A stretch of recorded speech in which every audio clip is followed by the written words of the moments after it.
política de ese mártir de la revolución del mundo. Ich bin ein Berliner.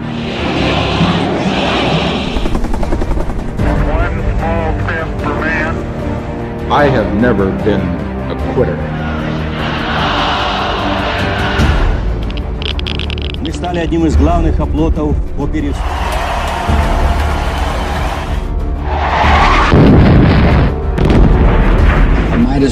Серьезное основание полагать. Yes, we can. Muy buenas noches, bienvenidos a Geopolítica, el mundo en sus manos. Bueno, vamos a nuestra 9ª semana en programa, ofreciéndoles nuestros programas a ustedes. Este servidor, Leonardo Prieto, y nuestro director, Pedro Correa. Para nosotros, seguimos pues festejando el éxito que estamos teniendo, porque estamos valorando sus comentarios, estamos valorando la información que ustedes nos envían a nosotros. Y para mí es muy emocionante saber que hacemos programas que llegan a veces hasta 30, 35 minutos y que me llaman personas y me dicen lo vi completo. Y cuando me dicen esta información que lo vieron completo es porque el programa los mantuvo, los captó y los mantuvo pendientes de todo el programa hasta el final. Y esa es nuestra idea. Nuestra idea no es darle información por darle información. Nosotros queremos, más allá de darle la noticia, queremos brindarle a usted el análisis de esa noticia. ¿Qué es lo que esa noticia puede implicar para el mundo, para algunas latitudes, para algunos grupos? Y esa es nuestra intención. Y aparte de eso, queremos suministrarle material académico, así como lo hacemos con la sección del libro, que ha tenido muchísimo éxito, e invitamos pues a todas esas personas que hayan escrito libros, que nos envíen sus libros. Nosotros lo vamos a comentar aquí, eso no les va a implicar ningún costo. Nosotros estamos haciendo esto de una forma académica. Si usted nos envía su libro, nosotros lo comentaremos. Por supuesto que los temas nuestro tema es el tema geopolítico, pero si usted tiene libros escritos de filosofía, de política, de sociología, de pedagogía, de todas estas áreas, usted puede mandárnoslos. Nos los manda y nosotros acá lo vamos a presentar para dar la oportunidad que las personas conozcan ese material que usted está haciendo. Para nosotros, pues, como les estaba diciendo, es de mucha felicidad, pues, el que estén viendo los programas completamente, pero les voy a decir algo que les está faltando. Les está faltando dar me gusta y les está faltando compartir. Y ese es el pedido que hacemos desde acá, desde Geopolítica. Es un compromiso entre ustedes y nosotros. Nosotros lo único que le pedimos es que le dé me gusta y que comparte el programa. Y bueno, y si le gusta mucho el programa, puede comentarlo con nosotros, que vamos a nosotros a recibir su comentario muy bien. Su comentario nos hace crecer, su comentario nos hace saber que ustedes están recibiendo el material que estamos haciendo. Bueno, continuamos con nuestro libro de la semana. En este momento seguimos con Alemania. Decidimos seguir con Alemania porque estamos tratando de hacer algo académico donde vamos explicando paso a paso qué ha hecho la humanidad contra las violaciones de derechos humanos, o dónde nace el concepto de violaciones de derechos humanos, o cómo se reconocen, pues, porque mucha gente piensa que a partir del libro que voy a hablar hoy, que es el juicio de Nuremberg, ya al final de la Segunda Guerra Mundial, 1945, es donde se crea, pues, o a raíz de este juicio, primero es el primer juicio donde se comienza a imputar en forma individual a aquellas personas que violaron derechos. Segundo, se tipifican varios delitos, como crímenes de lesa humanidad, crímenes de guerra y todo esto. Pero no es allí donde nace la primera vez algo sobre los derechos humanos. Hubo un manuscrito 500 años antes de Cristo, y así lo dice la historia, lo pueden buscar a ustedes, donde Ciro el Grande, el cilindro de Ciro el Grande, donde él hablaba de que el hombre tenía derechos, Imagínense, desde aquella época ya el hombre andaba en la búsqueda de la defensa de los derechos del hombre. Pero nos hemos tardado. Por primera vez en este juicio es un juicio todo improvisado, ya al final de la guerra.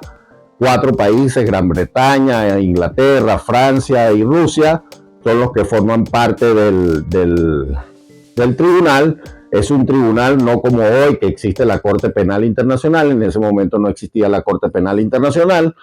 Y lo que existía fue este tribunal, el Tribunal de Nuremberg, que se ensambló, así como posteriormente se hicieron otros tribunales, como el Tribunal del Medio Oriente, o se hizo el tribunal por el caso de Ruanda, que fue hecho en Francia.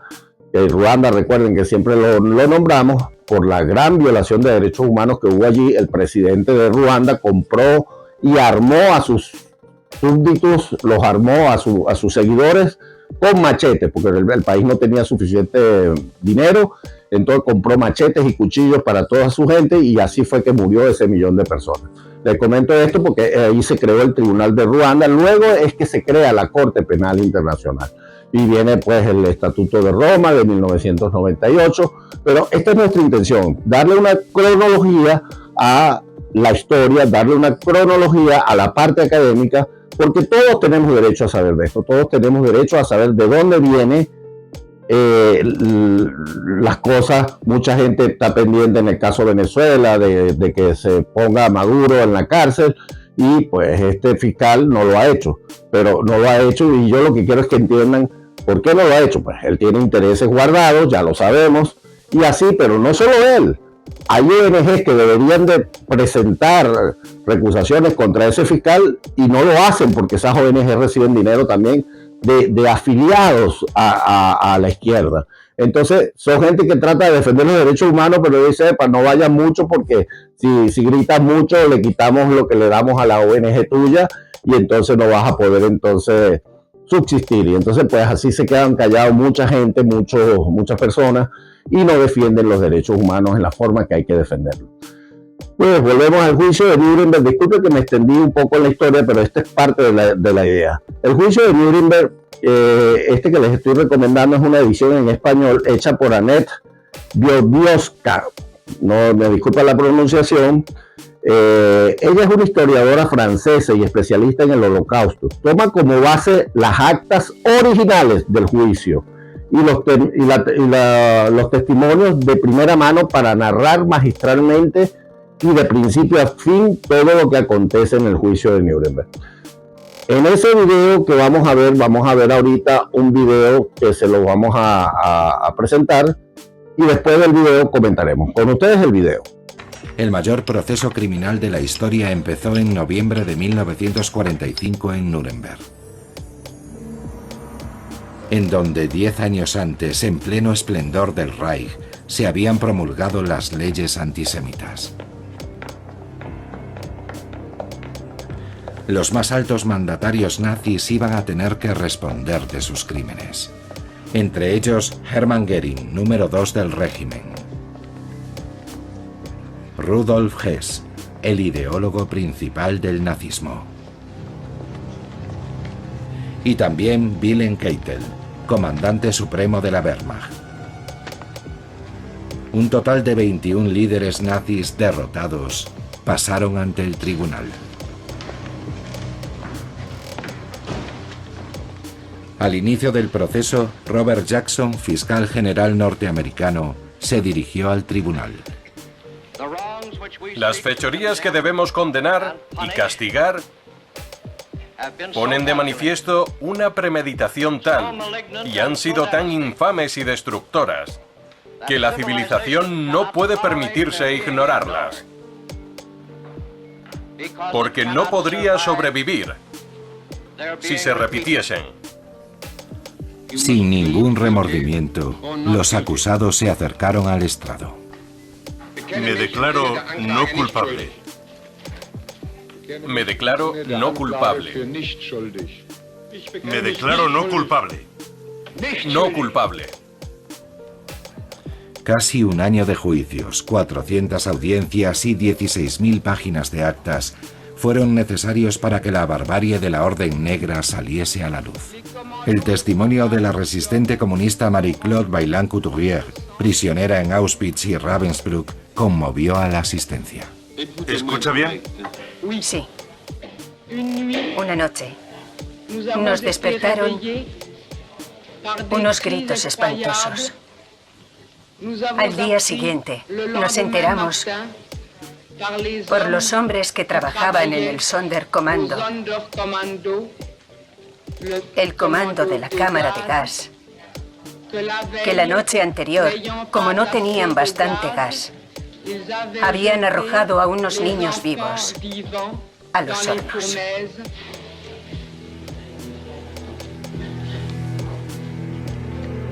Para pronunciarse sobre lo incalificable, el Tribunal de Nuremberg aplicó por primera vez los términos genocidio y crimen contra la humanidad. Bueno, de verdad que ver ese video deprime porque la última narración que hace la testigo, donde dice que arrojan a los niños vivos a los hornos, ven la monstruosidad que somos los seres humanos, lo que somos capaces de hacer. Ojo, y yo digo seres humanos porque yo soy ser humano. Mucha gente dirá, no, yo no lo hago. No, señores. Recuerden el comentario del libro de la semana pasada, de la banalidad del mal. La gente común, obedeciendo, es capaz de hacer las mayores atrocidades del mundo. Y no solo eso, de extraerse de la responsabilidad. Entonces, es bien, da mucho dolor, pues. Yo creo que más allá de decir que somos racionales, que la inteligencia artificial, que somos muy tecnológicamente avanzados, debemos de comenzar a trabajar hacia adentro para que realmente nos demos cuenta que todavía nos encontramos en la edad de piedra como humanidad, porque no hemos avanzado. Y si le decíamos que Ciro el Grande fue el primero que trató de hacer 539 años antes de Cristo, cuando escribió el primer cilindro donde se pedían los derechos humanos, y todavía a este tiempo seguimos con las violaciones de derechos humanos, ¿dónde? En Rusia, en Irán, en Venezuela, en Nicaragua, en Cuba, y el mundo libre, que debería estar luchando mucho más fuerte contra esas violaciones, se hace de la vista gorda. A tal punto que tenemos el fiscal que defiende los derechos humanos. En el caso de Venezuela, es un fiscal que de una u otra forma ha recibido prebendas por parte del régimen venezolano. Y esto lo digo con mucha responsabilidad. Es decir, si el señor busca demandar, será bien recibida la demanda, que venga y la haga acá o en el Reino Unido o acá en los Estados Unidos, y nosotros nos vamos a defender. Tenemos pruebas. ¿Cuál es la prueba? Tráfico de influencia. ¿Cuál es el tráfico de influencia? Su cuñada es la abogada de Maduro. Ahí está la prueba. Y como les decía, pues, y muchas ONG que tratan de defender y decir que defienden y que están luchando por los derechos humanos, reciben dinero de organismos que están afiliados a la izquierda, que están afiliados al régimen de Maduro. A ver, volvemos al juicio de Nuremberg. Voy a darles los resultados. Aquí se juzgaron a 19 personas, de las cuales le voy a dar el nombre de la persona, el veredicto y la condena. Martin Bormann, culpable, condenado a muerte en rebeldía, declarado legalmente muerto en 1998. Karl Donix, culpable, 10 años de prisión. Hans Franz, culpable, condenado a muerte. Wilhelm Fried, condenado a muerte. Hans Friesen, condenado a muerte.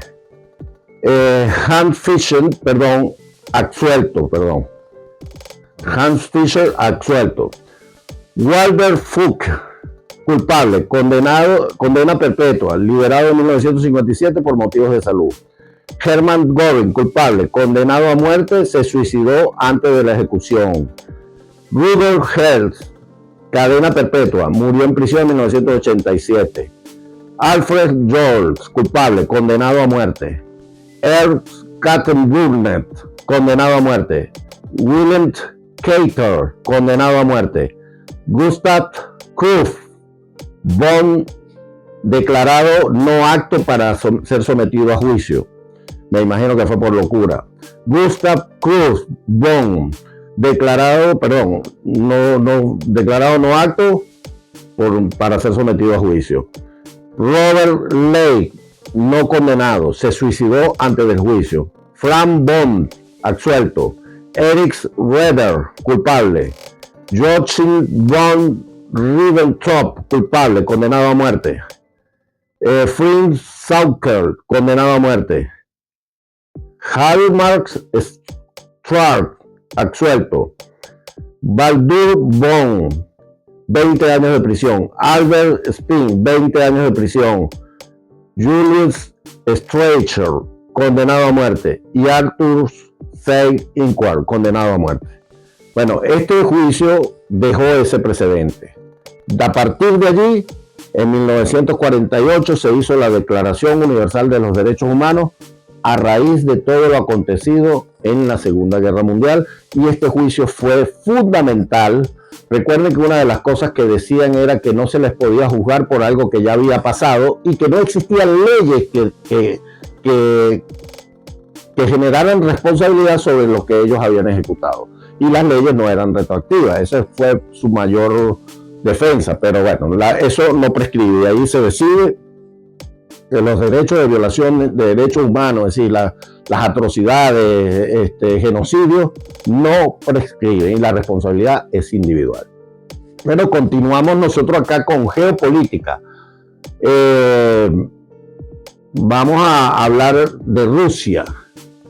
Rusia sigue influyendo en Siria, lo está haciendo pues, y salió Arafat, ahora sí, el valiente Arafat salió a declarar desde Rusia, desde sus acomodadas habitaciones, a decir que la media está manipulando lo que pasó en Rusia, que en Rusia lo que hubo fue un golpe de Estado. Dios mío, ¿cómo va a decir este dictador, después de 500.000 personas que mató, que tiene sangre en sus manos, que se manipula la media y que lo que pasó en Siria fue un golpe de Estado? Y bueno, y Rusia los apoya porque es lo que hacen entre ellos, pues ellos se apoyan y siempre se manejan en esa forma. Gran Bretaña le impone sanciones a 20 buques, lo que llama la flota negra, que son barcos rusos que llevan petróleo, y los sanciona.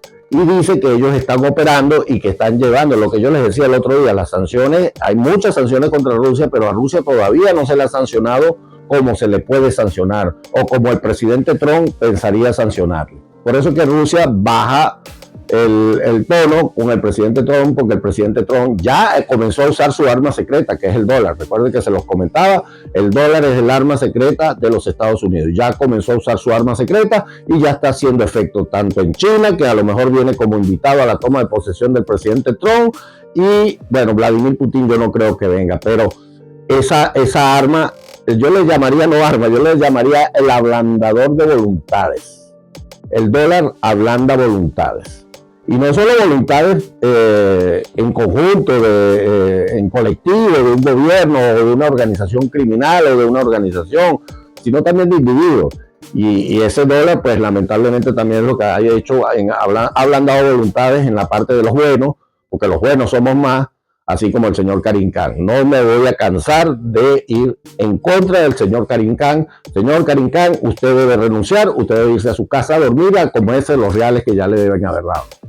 Continuamos acá. Siria, la Unión Europea está diciendo que para ayudar a Siria necesita que el nuevo gobierno sirio, que tampoco son los mejores del mundo, acuérdense que este señor, el del nuevo gobierno sirio, era miembro de Al Qaeda hasta el 2016, no sabemos si continuaron las relaciones después, lo más seguro es que sí, pero este señor, como miembro de Al Qaeda, recuerden que Al Qaeda quiere la destrucción del mundo libre. Entonces hay que tener mucho cuidado, ojo pelado con el nuevo gobierno en Siria. Ahorita hay una luna de miel, todo el mundo está contento porque cayó Arafat, pero también se puede convertir en un problema. Y es un mensaje que yo hago en Venezuela. En Venezuela debemos estar muy pendientes que no venga alguien a tomar el gobierno, sea un autogolpe, y después lo vayamos a tratar como héroe, y eso se van a convertir en nuestros nuevos victimarios. Entonces hay que tener mucho cuidado con los cambios. El único cambio que es aceptable, por lo menos en el caso de Venezuela, es por el presidente Edmundo, que es el que fue electo por los venezolanos, con más de 7 millones de votos. Continuamos acá. Pues Siria le está diciendo, la Unión Europea, yo te ayudo, yo te doy dinero, pero solo si me sacas las bases rusas. la base naval de Alepo y el aeropuerto, que desde allí ustedes operan para África y para América Latina, pero principalmente para Venezuela. Entonces sáquenme esas bases de allí y nosotros procedemos con las ayudas hacia ustedes. Yemen lanza un misil y es interceptado por Israel. Este es otro país que está motivado y está patrocinado por el gobierno de Irán, de este gobierno terrorista y criminal de Irán. Siguen ellos todos los pasos de allí, pero a Irán se le va a poner la cosa bien difícil. Ahorita vamos a comentar algo sobre Irán. Fíjense que Irán está ahorita, en Irán hay una prohibición que las mujeres no lleven tienen que llevar el velo. En Irán hay muchísimas prohibiciones, pero si usted se va a ver, hay videos por allí, lástima, no sé si lo podremos buscar, la producción lo puede tener al momento y lo colocamos, donde en los centros comerciales las mujeres caminan, algunas con su velo y otras con no tienen el velo. Es decir, hay una rebelión interna en la sociedad de Irán. Hay una rebelión que está en marcha. Y yo les digo, más temprano que tarde, no le voy a poner tiempo, pero sí yo creo que los próximos 6 meses son fundamentales para Irán. O este 2025 que viene va a ser fundamental para Irán.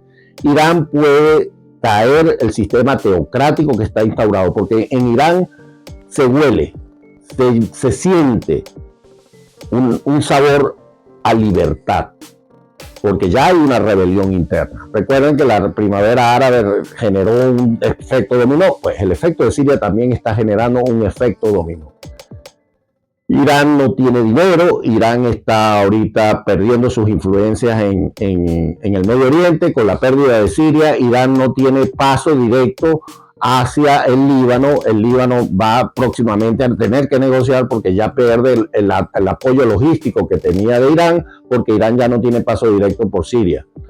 Recuerden que Israel ya actualmente se encuentra a 20 kilómetros de Damasco. 20 kilómetros de Damasco. Israel sabe lo que está haciendo. ¿Por qué? Porque Israel sabe que los que tomaron el poder tampoco son moneditas de oro. Entonces Israel se está preparando a lo mejor para un nuevo enfrentamiento con un nuevo aliado. Con un nuevo exaliado, porque no hubo un apoyo directo de la parte occidental hacia estos rebeldes, pero por supuesto que sí recibieron el apoyo de Estados Unidos y de otros países, pero Israel sabe que estos tampoco son amigos. Y eso es lo que tenemos que tener presente. En Venezuela tenemos que saber que el gobierno sirio tampoco es amigo de los venezolanos, tampoco es amigo de los Estados Unidos. Entonces hay que estar bien pendiente en esto. Estados Unidos sigue atacando los campamentos de los rebeldes que están islámicos en Siria, porque Estados Unidos también está consciente y está viendo con mucha preocupación y siguiendo muy de cerca lo que está pasando en Siria. Israel mantendrá tropas en la Franja de Gaza. Recuerden que el alto el fuego ha sido violado muchísimas veces. Israel sabe que este proceso de alto al fuego pues no está haciendo lo que se quería. Israel sabe que cuando se negocia con delincuentes y con terroristas es imposible tú estar tranquilo y poder pensar que que ellos van a cumplir su palabra. Entonces Israel está preparándose. Israel sabe que por eso está tomando las montañas en Siria, tiene tomado todo ese territorio. Y Israel va a reacomodarse porque Israel sabe que a lo mejor tiene que ir a un conflicto total contra Irán. Y eso es lo que nosotros estamos pronosticando. Yo creo que en el 2025 vamos a ver un ataque mucho más masivo por parte de Israel a incluso instalaciones nucleares en Irán.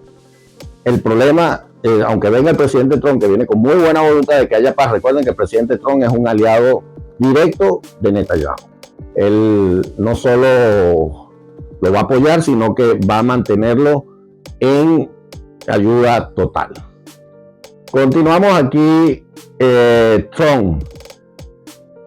continuamos con Turquía. Turquía está preparando tropas en su frontera. Recuerden que Turquía, también todos los países se movilizaron con respecto al problema de Siria, porque Siria, como está dividido en muchos grupos, y esos grupos son problemas para los países vecinos, pues Turquía tiene problemas porque una gran parte de Siria está tomada por los kurdos. Los kurdos se encuentran, ellos no tienen territorio básicamente porque se encuentran regados en Irak, se encuentran regados en Siria y en varios otros países. Pero entonces Turquía prepara sus tropas porque de hecho Turquía ya ha tenido enfrentamientos con rebeldes kurdos y ellos piensan incursionar en Siria para proteger su territorio, porque recuerden que Turquía con los kurdos nunca se ha llevado, pues por problemas que en algún momento hablaremos en este programa.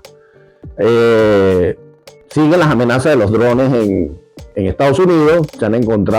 Se han dicho que más de 5.000 avistamientos, bueno, yo estos 5.000 avistamientos digo pueden ser 100 drones o 500 drones que los han visto 100 personas, pero podrían ser que son 1.000 personas que han visto 100 drones, o pues así, y es las denuncias que hay. Pero el presidente Trump sí les dijo a que el presidente Biden, el FBI y tanto el área militar americana sabe de dónde vienen esos drones, por qué están allí y qué están tratando de hacer esos drones.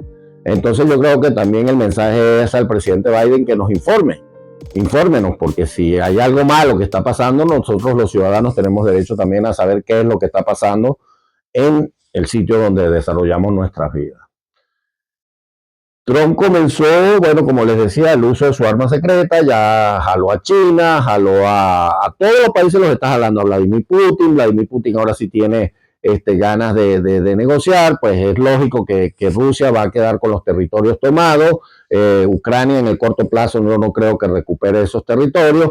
También creo que van a pedir la salida del presidente Zelensky. El presidente Zelensky va a tener que irse de Ucrania y van a tener que renovar el gobierno en Ucrania. Y pues la reconstrucción de Ucrania va a ser bien difícil. Estamos hablando que Ucrania está parcialmente, casi totalmente destruida, y Ucrania ahora necesita, pues, y tiene menos en su población 1 millón de personas muertas, porque así lo declaró el último reporte de Zelensky, 1 millón de ucranianos muertos, más todos aquellos que se fueron del país. Es decir, que Ucrania va a tener una reconstrucción difícil, y yo creo que sí, allí vamos a un proceso de paz, una paz negativa, porque no va a haber justicia. La justicia sería que Rusia se saliera de los territorios, pero bueno, en la historia del mundo ningún país, ningún imperio que ha tratado de conquistar otro, después que conquista territorios se los devuelve, y menos Rusia. Está el caso de cuando Japón en la Segunda Guerra Mundial perdió la guerra, Rusia tomó las islas que tiene al norte y Rusia hasta el sol de hoy no se las ha devuelto ni se las piensa devolver. Esa es la verdad. Trump está muy contento con la destitución de la ministra de Economía de Canadá. Pues ella era una de las trabas con respecto a los planes que tiene Trump para Canadá. Trump, por supuesto, que cuando dijo que Canadá se convirtiera en el estado 51, era, pienso yo, no estoy diciendo que sea así, era más a manera de broma que a manera de decir que quiere tomar Canadá. No, pero lo que pasa es que el primer ministro de Canadá le estaba diciendo, no, pero no es justo que nos pongas impuestos, ¿qué tal? No, pero Trump le dijo, primero Estados Unidos. Si tú quieres que no te cobre los aranceles, conviértete en el estado 51. Ese fue el mensaje que le mandó, pero Trump está muy contento con la destitución de esta señora. Alemania se prepara, después de la pérdida de Olaf Scholz en el Congreso, se prepara para un proceso electoral, como les dije. Recuerden que esto es un proceso que lo está llevando el Partido Liberal, esto a raíz de la destitución del ministro de Economía, que era liberal, y de allí viene la venganza, pues.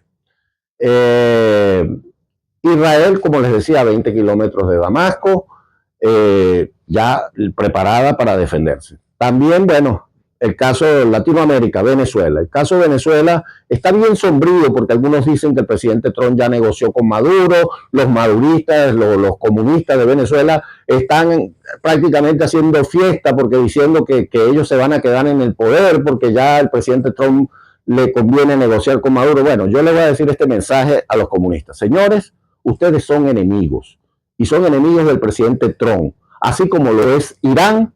Ustedes también son enemigos. Recuerden que Irán intentó ya una vez matar al presidente Trump.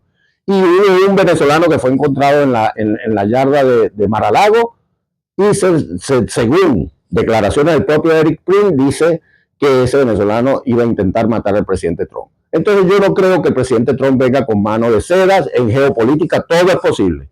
es posible que haya un proceso de negociación porque el presidente Trump tiene muchas cosas para atender en este momento. Ucrania es un caso mucho más importante en este momento por la cantidad de muertos que hay y el tamaño del problema. Irán es otro problema mucho más grande, pero yo creo que el presidente Trump va a responsabilizar a Argentina y a Brasil para que tomen acciones para que el cambio de gobierno se haga. Es decir, que más temprano que tarde, chavistas, no se contenten. Ustedes van para afuera. Ustedes van para afuera. ¿Por las buenas o por las malas? Yo creo que va a ser por las malas. Porque yo no creo en eso que ustedes van a dejar el poder y ustedes aumentándose el costo de gobernar, ustedes se van a ir del poder. Esto va a ser por las malas. Estoy convencido de eso. Y pues, señores, sin más, en nuestro informe de hoy, nos vemos ya para enero. A partir de enero les vamos a informar cuándo vamos a estar. En enero les traeremos geopolítica, les traeremos más análisis. Si pasa algo importante, haremos algunos cortos breves durante el periodo de vacaciones para mantenerlos a ustedes informados y que no se nos pierdan en las vacaciones por allí. Estaremos con ustedes. Pues muchísimas gracias. Hasta el próximo programa.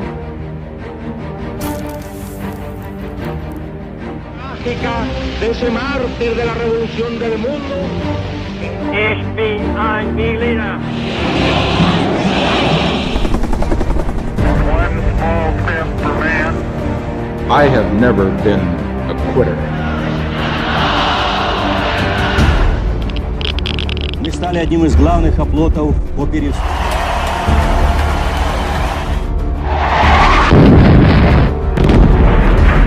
Серьезное основание полагать,